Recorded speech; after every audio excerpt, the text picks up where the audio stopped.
Good morning mga karepa. Ayan po, magluluto po tayo ng tilapia. Wow! Iluluto po natin sa simple na naman pong ulam. Ayan. Tawag po sa amin dito is pinangat. Sa iba naman po ay sinigang. Ayan po, isasalang po natin dito sa mga traditional na lutuan. So, let's go. Samahan niyo po ako magluto ng pinangat na tilapia. Siya nga po pala mga karepa, shoutout po sa nag-sponsor ng isang set na mangkok, platito, kutsara. Si Sir Karepa ayaw niya pong ibigay yung kanyang pangalan. Yan na lang daw po ang itatawag po sa kanya. Salamat. Maraming salamat po, Sir. Thank you po and God bless po sa inyo.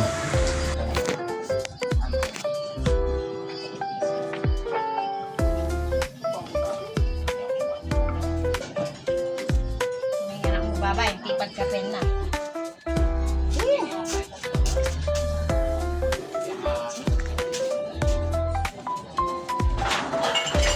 Papangatongan din eh. Ha? Papangatongan din eh. Marugya ka. Eh, duman ka lang. Di, pwede mo rin. Ha? Papangaulungan. Wala lang man.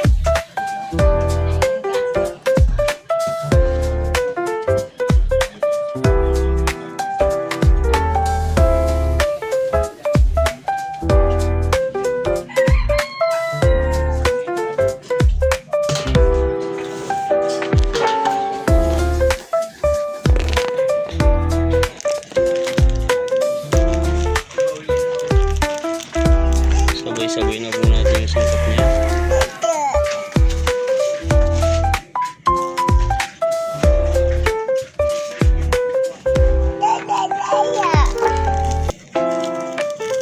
Ayan po, sabay-sabay na po.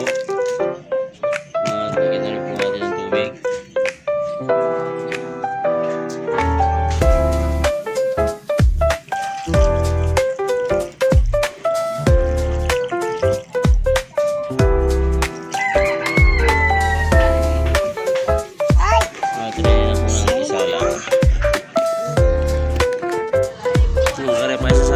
Sa kahoy dahil wala na po tayo pabili ng LPG saka mahal total mga karepa, hindi naman umuulan, maganda yung kahoy ngayon mga karepa.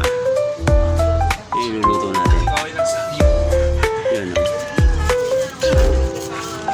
madali lang ito mga karepa, bilis lang karepa. Let's go! Sorry po.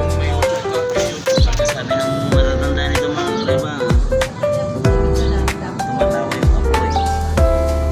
Kanya kaganda.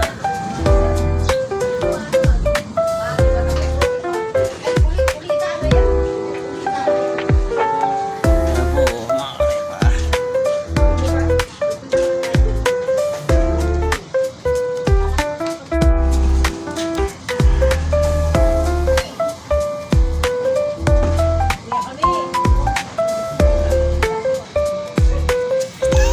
So ayan po mga karepa. Ano? Pakasarap nito mga karepa. Walang cholesterol. Good for the heart and for our body.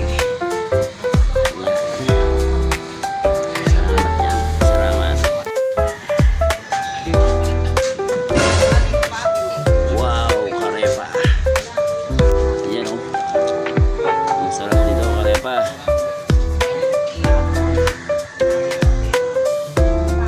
So yun o.